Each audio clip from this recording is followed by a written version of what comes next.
park hydraulic manifold called the pressure release valve, or PRV. The PRV is designed to prevent damage to the hydraulic system in the event of an overpressure, which could occur if there's a blockage that prevents fluid from reaching the return line, for example.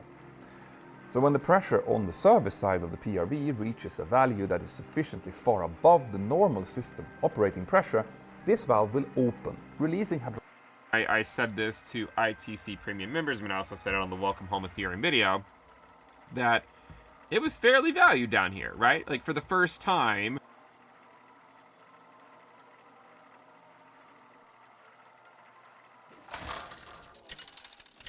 China may have played a role in Canada's recent election.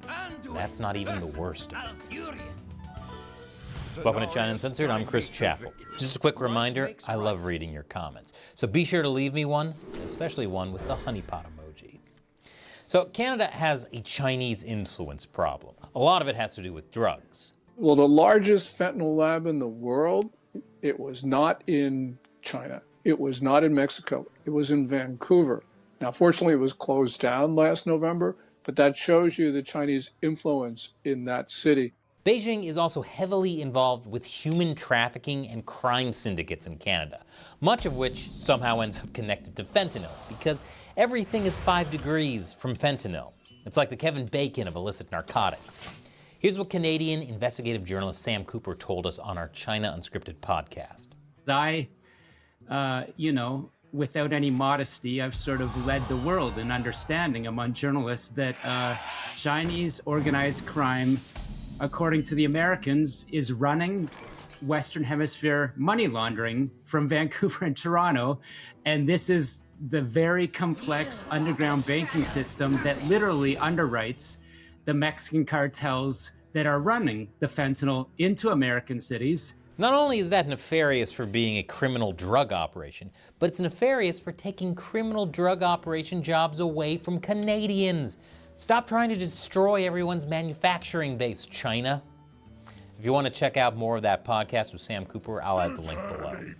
But Canada has other reasons to worry about the Chinese Communist Party, including election interference at both the national and local level.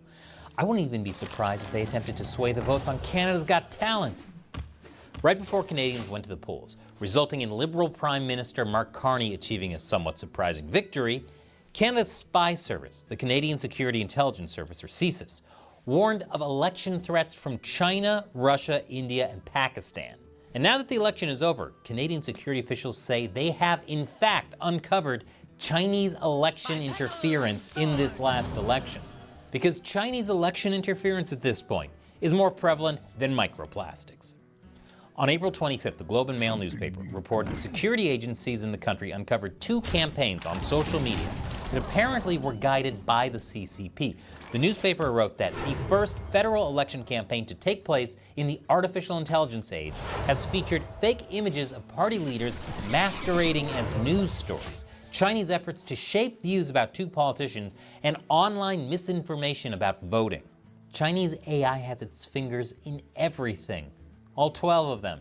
In particular, the Security and Intelligence Threats to Elections Task Force identified Chinese election interference targeting Liberal leader Mark Carney and Conservative candidate Joe Tai, who coincidentally has criticized the CCP's crackdown on Hong Kong and its policies more generally.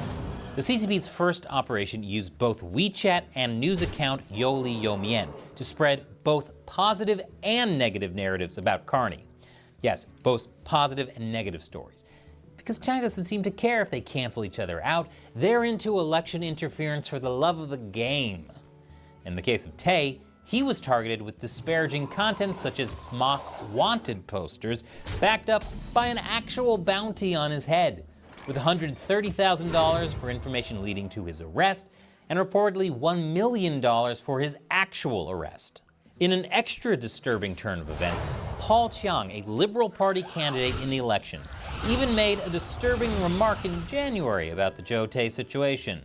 At a Chinese language media news conference, he said, "To everyone here, you can claim the $1 million bounty if you bring him to Toronto's Chinese consulate." Which even if it was a joke. Hey, let's kidnap this political candidate who's been critical of China, as a punchline could use some workshopping. Chiang faced a lot of backlash, including a police probe into his comments, and he ultimately resigned over them. He also publicly apologized and admitted his comments were wrong, although Joe Tay didn't accept his apology. But even more disturbingly, before Chiang's withdrawal from the race, Prime Minister Carney resisted pressure to oust him. While he called the comments deeply offensive, he also said the party wouldn't expel Chiang, and I view this as a teachable moment. Yeah, that teachable moment should have been, there are consequences for your actions. This would be like seeing everything Harvey Weinstein did and saying, why would we punish him when he helped us learn so much? Tay ultimately did not win in his district, which has a large population from China. One analyst with the Media Ecosystem Observatory said it could have been much worse. So far, experts are saying that the election's integrity appears to be intact. Of course, since the election wasn't that long ago, more research might disprove that. The thing is, this isn't the first time that China has tried to meddle in Canada's elections. For example, in the 2019 federal elections, the CCP provided secret funding through its Toronto consulate to 11 candidates. That same year, CSIS warned the Liberal Party that one of its candidates might have been compromised by China, but they ignored it. But hey, I'm sure it's no big deal. I mean, what are the odds someone might talk about kidnapping a candidate critical of the CCP? That never happened. But just 2 years later, 2021, Beijing and its proxies made undeclared cash donations to political campaigns, hired international Chinese students to volunteer for certain candidates full-time, and also threatened a conservative member of parliament named Michael Chong, as well as his family, which I'm sure has nothing to do with Chong sponsoring a parliamentary motion accusing China of human rights abuses. It was just another silly joke. They just really need to work on their punchlines.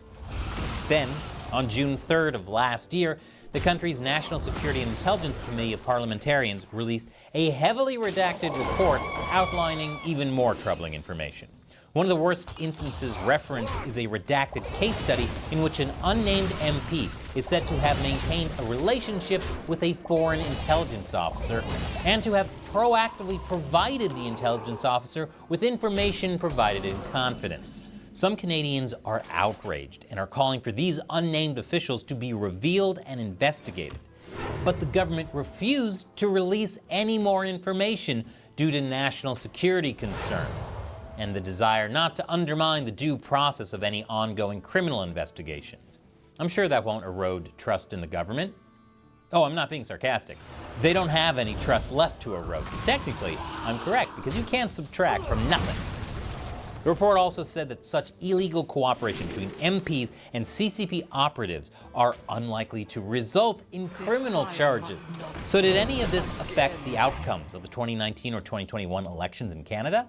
Well, conservative politicians said the interference had cost them up to 9 seats in 2021.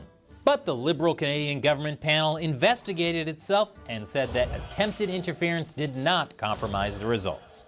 But as we've seen in other episodes, local election interference is where the CCP makes the most progress.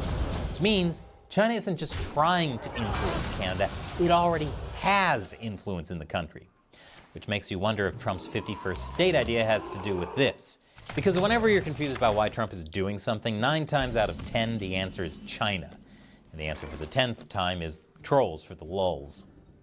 So Canada has a big problem, big enough for the BBC to ask in January of 2024, why is Canada so vulnerable to foreign meddling? Which pretty much makes my point. China doesn't need to invade Canada. The CCP has basically gotten all at once without needing to fire a single shot.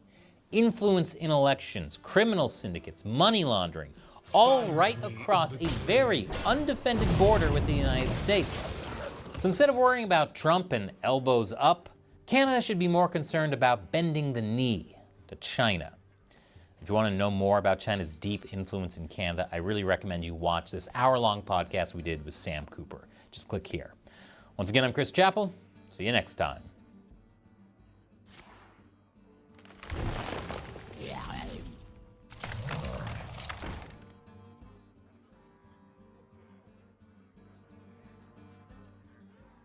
Let the pain speak to me.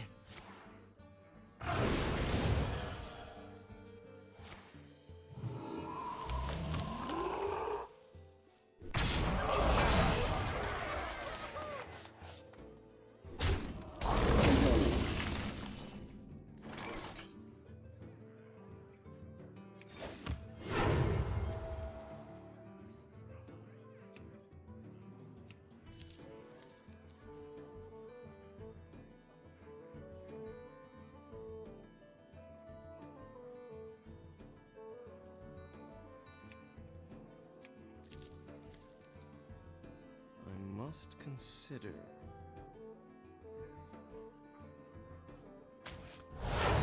Your mind is not your own.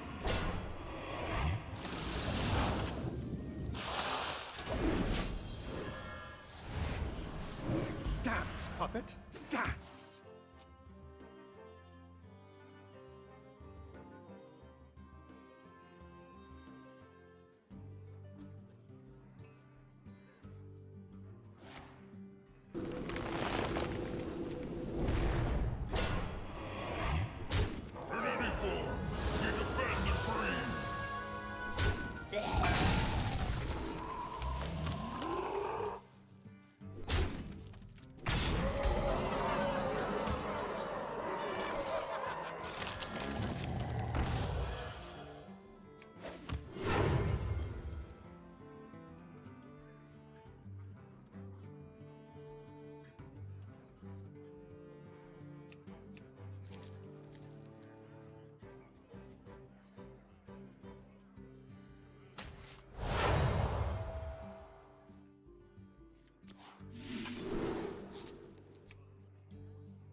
Not too quickly.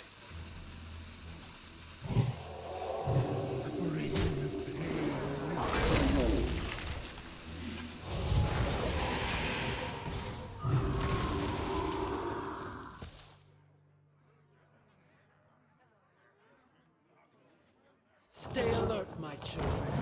Danger.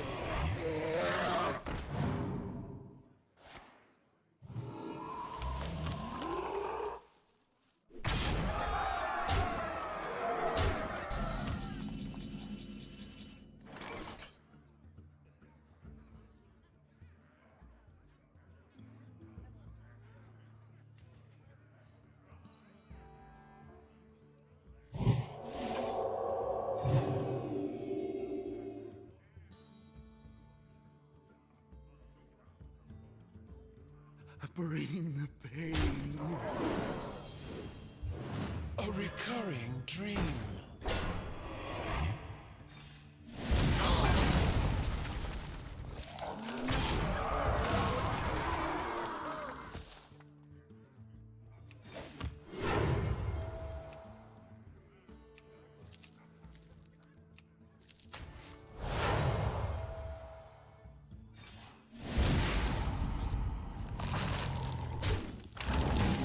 This fire must not burn again.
This is harder than it looks.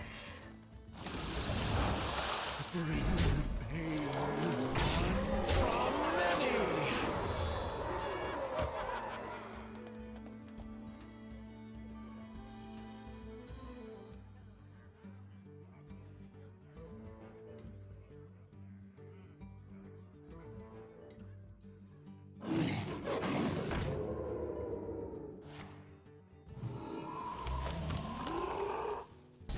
I concede.